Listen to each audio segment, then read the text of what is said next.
is it possible that Pakistan will be facing India again, and this time in a knockout in the semi-final? What if the conditions demand 10 or 12 overs of pace? फिर आप उसको कैसे पूरा करेंगे? As an opener अगर आप उनको नहीं यूज़ कर रहे, फिर आप 3 पे भी यूज़ नहीं कर रहे, अब लास्ट मैच में उनकी बैटिंग ही नहीं देखने को मिली हमें. Hello everyone and welcome to Cricket on Loop. We are here to preview Pakistan versus New Zealand. As you know, the ICC T20 World Cup 2026 is ongoing. Pakistan has qualified for the Super 8s and it has been a pretty bumpy ride for Pakistan so far in the tournament. क्योंकि अगर हम India वाले match की performance पे बात करें जो हमने लास्ट एपिसोड में अपना किया भी था review, there were a lot of things that were exposed within this Pakistan side. In the next match against Namibia, we'll talk about that कि पाकिस्तान ने कैसे कुछ चीज़ों को फिक्स करने की कोशिश की, but can they go deeper in the tournament? Because आगे आने वाला हर match is going to be against a top opponent, so no side is going to give you those chances. I've got Mazhar Arshad with me all the way from Sri Lanka. Mazhar, thank you for joining us.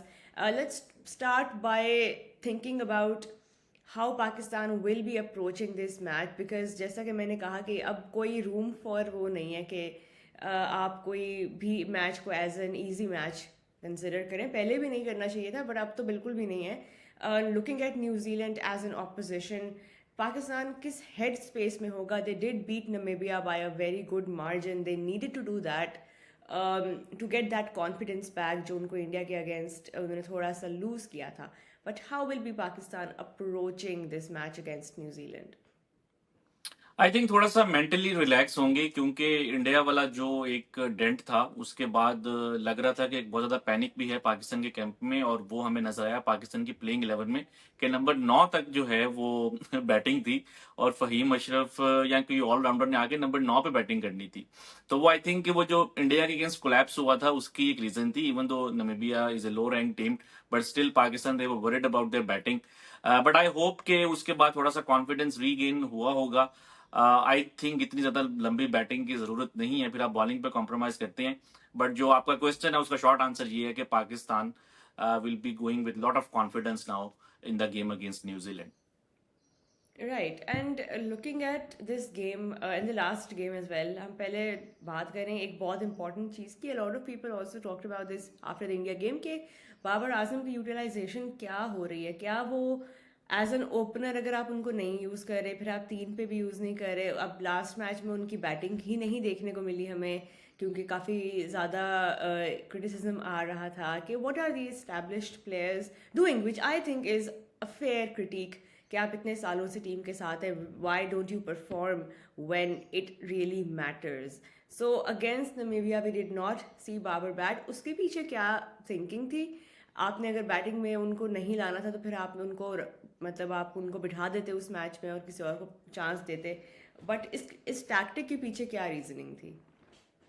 I think tactic simple था कि batting only when required, और मेरा ख्याल है कि पाकिस्तान की बहुत अच्छी मूव थी. मैं फुल क्रेडिट दूंगा पाकिस्तान की मैनेजमेंट को, माइक हैसन को, कैप्टन को, और बाबर आजम को भी जिन्होंने थोड़ा सा इस चीज को रियलाइज किया. क्योंकि देखें जब आपने इतने ज्यादा रन किए हों, पाकिस्तान के लिए नंबर 1 रहे हों, तो कहीं ना कहीं वो आपकी थोड़ी सी ईगो आ जाती है. और हमने देखा भी था कि अभी बाबर आजम ने को जब सिंगल रिफ्यूज हुई तो उनकी एक फ्रस्ट्रेशन थी बिग बैश में. तो ये कोई आसान कन्वर्सेशन नहीं होगी कि बाबर आजम को ये बोला हो कि भाई हो सकता है कि आपकी बैटिंग की जरूरत ना पड़े. तो आई थिंक ऐसा नहीं होना चाहिए. जो एक मकसद होता है एंकर अगर आपने उनको रखा है उसका यही है कि अगर कोई कोलैप्स हुआ तो हम आपको यूज करेंगे. और क्योंकि पाकिस्तान स्मूथली चल रहा था तो उसमें बाबर आजम को नंबर 4 पे फिर उनकी बारी नहीं आई. बट आई स्टिल थिंक कि नंबर 4 शायद इतना सुटेबल पोजीशन नहीं है, क्योंकि जो हम बात करते हैं ना एंकर की, वो उस्मान खान भी कर सकते हैं, वो सलमान आगा भी कर सकते हैं अगर वो 3 के ऊपर है. आई थिंक कि बाबर की बेस्ट जो यूटिलिटी है अभी भी, अगर वो प्लेइंग 11 में आते हैं तो एज एन ओपनर आते हैं. अब एक तो ओपनर बड़े अच्छे फॉर्म में है, he is the highest run scorer in the tournament so far, Sahibzada Farhan. तो उनका तो बहुत अच्छा टूर्नामेंट जा रहा है एंड वी होप कि आगे भी वो ऐसे ही कंटिन्यू करें बिकॉज उनके वहाँ पावर प्ले को यूटिलाइज करने में ही बहुत ज़्यादा पाकिस्तान एक एडवांटेज हासिल कर सकता है. But measure we did before the tournament also, you talked about Pakistan percentage when scoring boundaries, right? And it's among the lowest from अगर आप देखो बाकी टीम्स में भी. तो हमारी जो बॉल्स पर बाउंड्री परसेंटेज है वो बहुत इसको इम्प्रूव होने की ज़रूरत है. Do you think Sahibzada Farhan given that the form that he is in वो नंबर बेहतर कर सकते हैं, या अभी भी वो प्रॉब्लम एग्जिस्ट कर रहा है despite Sahibzada Farhan and Saim Ayub both opening for Pakistan? देखिए, बाउंड्री परसेंटेज जरूर इम्प्रूव होने की जरूरत है, इसमें कोई शक नहीं है। लेकिन अभी जो अगला जिस वेन्यू पे अब मैच है पाकिस्तान का, वो ऐसा ग्राउंड नहीं है जहां पे कि आप बहुत ज्यादा बाउंड्रीज मार सकते हैं। और वहां पे आप मोस्टली टीम्स की अगर सक्सेस देखें, ऑस्ट्रेलिया ने यहाँ पे अभी एक मैच खेला प्रेमादासा स्टेडियम में, दे रैन 21 डबल्स। देन श्रीलंका ने मैच खेला आयरलैंड के अगेंस्ट, दे रैन 17 डबल्स। अभी लास्ट मैच में भी श्रीलंका ने 17 डबल्स ली। जिम्बाब्वे जो है वो भी मोस्टली कन्वेंशनल क्रिकेट खेल के, कि आप ज्यादा रनिंग बिटवीन विकेट्स के ऊपर आप रिलाई करके एक अच्छा टोटल आप पोस्ट करें।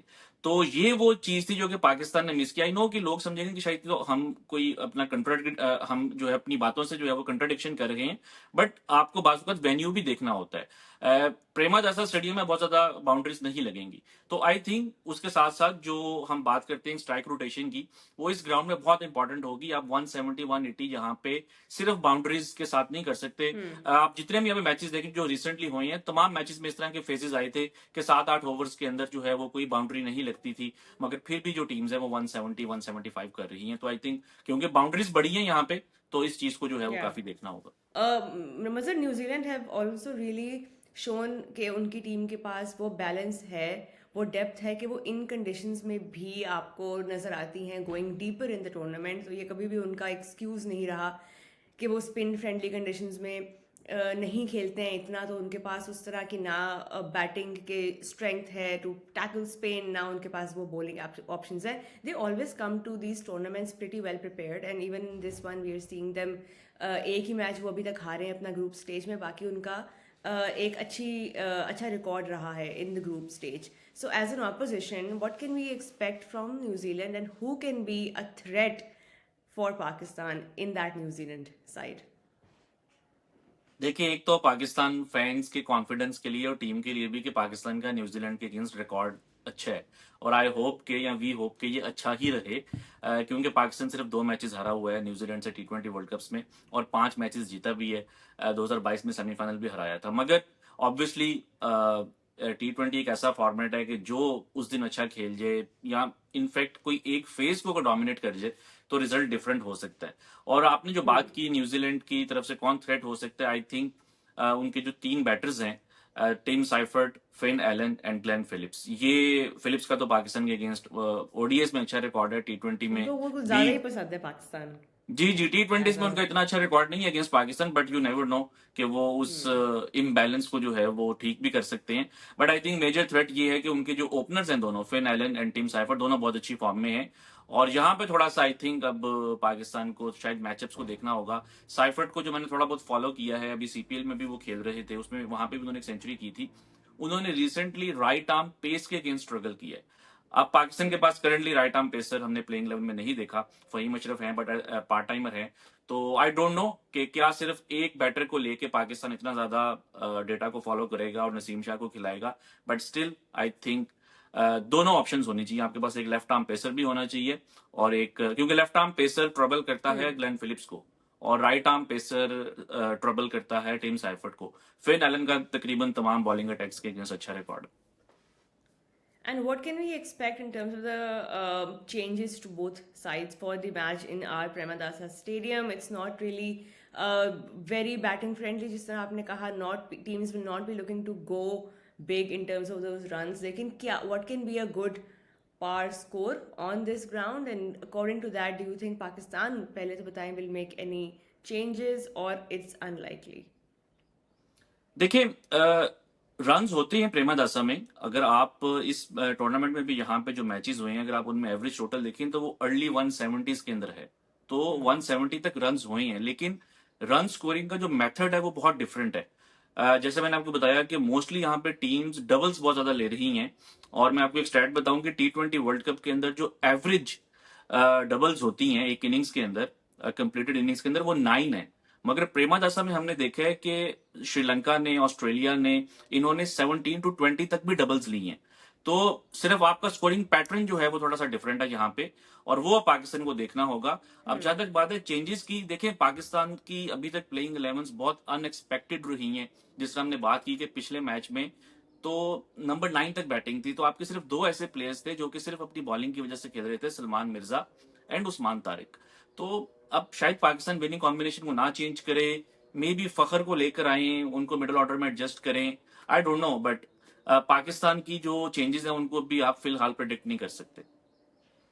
बट आपको लगता है कि अब यही मतलब फास्ट बॉलिंग में अगर हम कॉम्बिनेशन देखें, do you think Salman Mirza should continue? And because everyone also seems to think कि शाहीन को अब थोड़ा सा रेस्ट करवाना चाहिए, उनकी जगह पे अब आप किसी और को चांस दें। Salman Mirza is that option, so do you think Pakistan should stick with this not just for the next match but for the remaining tournament also? देखिए शाहीन अफरीदी तो एक तो उनकी वैसे रिसेंट फॉर्म नहीं अच्छी है। अगर आप उनके पिछले 10 T20s देखें तो his economy is 10 including big bash यानी दूसरी गेम्स। एंड देन न्यूजीलैंड के अगेंस्ट भी उनका रिकॉर्ड कोई बहुत अच्छा नहीं है। टिम साइबर्ट हमें पता है कि यहाँ इवन फिन एलन थोड़ा सा उन्होंने स्ट्रगल किया हुआ है, तो आई डोंट थिंक कि वो एकदम से प्लेइंग 11 में आएंगे। हाँ, जो बात हो रही है दो प्लेयर्स को लेके, वो एक तो नसीम शाह है कि आपके पास आप इतना बड़ा रिस्क नहीं ले सकते कि आप सिर्फ एक ही स्पेशलिस्ट फास्ट बॉलर से खेल रहे हैं और बाकी आपने ये प्लान किया हुआ है कि, क्योंकि आप कंडीशंस को मिसरीड भी तो कर सकते हैं। तो लेट्स से कि अगर पाकिस्तान कंडीशंस को मिसरीड कर ले और आपको पता चले कि यार यहाँ पे तो स्पिनर्स कुछ कर ही नहीं रहे, जो कि टू एन एक्सटेंट इंडिया के अगेंस्ट हुआ भी है, देन आपके पास बैकअप ऑप्शन किया है। तो एटलीस्ट दो फास्ट बॉलर्स होने चाहिए। और आप अगर अभी रिसेंटली देखें यहाँ पे प्रेमादासन में फास्ट बॉलर्स ने आउट किए हैं। नेथन एलिस ने यहाँ पे 4 आउट किए। ब्लेसिंग मुजर रब्बानी तो यहाँ पे खेले ही नहीं जा रहे। आई नो डिफरेंट बॉलर हैं, टॉल हैं, पावर प्ले में अच्छी बॉलिंग करते हैं, मगर ऐसा नहीं है तो कि सिर्फ आपको लगता है स्पिनर्स कि ने। Faheem Ashraf can not step up into that role if required? Unlikely unlikely है रोहा। देखें अभी इस पूरे वर्ल्ड कप में उन्होंने 2 ओवर्स किए हैं, तो I don't see him playing as a 4 overs bowler straight away. तो हम जो प्लान करते हैं वो प्रोबेबिलिटीज के ऊपर करते हैं। तो फहीम अशरफ की 4 ओवर्स की यूटिलिटी की प्रोबेबिलिटी कम है। और अच्छा, ठीक है। अगर मान भी लिया जाए कि फहीम अशरफ कर सकते हैं, तो then my question is what if the conditions demand 10 और 12 ओवर्स ऑफ पेस, फिर आप उसको कैसे पूरा करेंगे? तो अगर आप दो पेसर खिला भी रहे हैं, नसीम शाह एंड सलमान मिर्जा, तो स्पिन बॉलिंग आपके पास तो है 3-4। आपके पास तारिक भी अब होंगे, उसी पे शबाब आते हैं भी मजर, होंगे, स्पिन पे ही आते साइम। हैं। अब Abrar Ahmed was not included in the last playing 11 and lot of people were also saying कि why was Shadab you know brought he was kept in that playing 11, and a lot of people were also not happy with that, but he did take 3 wickets giving off 19 runs and उनकी form as a bowler आप इन conditions में ये नहीं कह सकते कि वो out of form है, but he is pitching in with the bat, he is pitching in with the ball, but may be not when it's really required, जिस तरह हमने लास्ट इंडिया वाले मैच में भी देखा। बट ये जो आखिरी नमीबिया वाले मैच में शादाब खान का की फॉर्म है, उसके ऊपर तो अब आगे इट्स अनलाइकली कि उनको हम बैठते हुए देखेंगे बेंच पे। सो डू यू थिंक कि Abrar will continue to sit out and should he be sitting out? अच्छा, पहले तो शदाब वाली बात है। मेरी शदाब को लेके जो थियरी है वो बहुत डिफरेंट है। People seem as a bowling all-rounder, मेरी नजर में वो बैटिंग ऑलराउंडर है। आप अगर उनकी जो ज्यादा जो कंट्रीब्यूशन है वो हमें बैटिंग में उनका इंपैक्ट नजर आ रहा है। अभी ऑस्ट्रेलिया वाली सीरीज में भी उनकी एक इनिंग्स थी। इस वर्ल्ड कप में एक दो उनके कैमियोज हैं, बैटिंग कैमियोज हैं। आप अगर सिंस 25 देखें तो his strike rate against spin is 140+, which is the highest for any Pakistan batter. और अगर आप पीएसएल को भी ले ले, वहां पे भी वो मिडिल ऑर्डर में काफी रन करते हुए आ रहे हैं। तो मुझे तो शदाब की ज्यादा यूटिलिटी एज ए बैटर नजर आ रही है। बॉलिंग में ठीक है, आप उनको 2-3 ओवर्स करवा लें, अच्छा दिन हो गया तो आप उनको 4 ओवर्स भी करवा सकते हैं। जहां तक बात है अबरार की, देखें नो डाउट अबरार ने विकेट्स ली हुई हैं, अच्छे बॉलर हैं, मगर अगेन मुझे पाकिस्तान की ये चीज अच्छी लगी कि वो इमोशनल डिसीजन नहीं लिया कि ये प्लेयर नंबर 3 के ऊपर अब हम इसको ड्रॉप नहीं कर सकते। आपने ओवरऑल अपना कॉम्बिनेशन देखना है। Usman Tariq now is Pakistan best spinner, ये अबरार को भी शायद थोड़ा सा आइडिया होगा इस चीज का। And then now you have Saim bowling spin, then आपके पास नवाज है।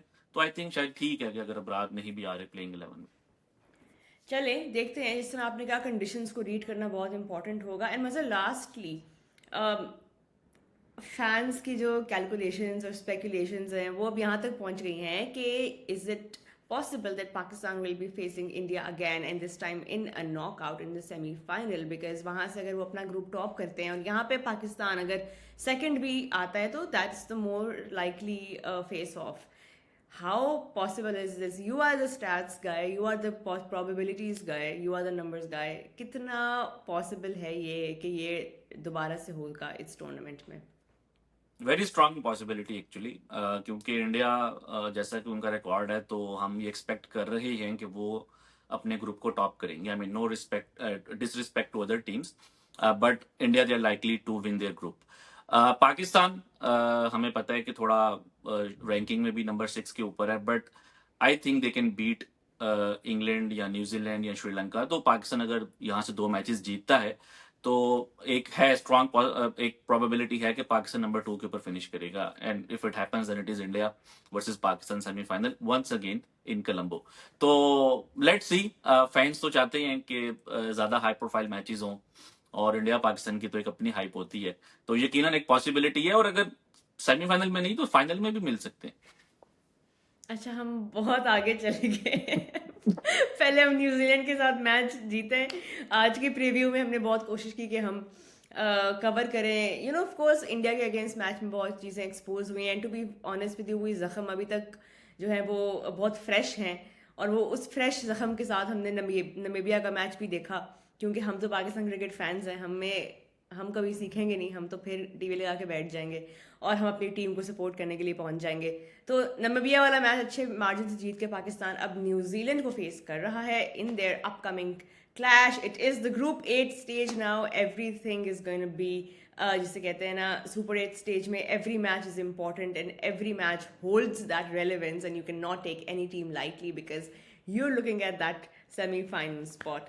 So thank you so much, Mazhar Arshad, for joining us, and thank you guys for watching our preview. Hopefully Pakistan win this game and they march on in the tournament, and so do we. Thank you for watching, and we'll catch you guys in the next one. Apna bahut khayal rakhein. Goodbye.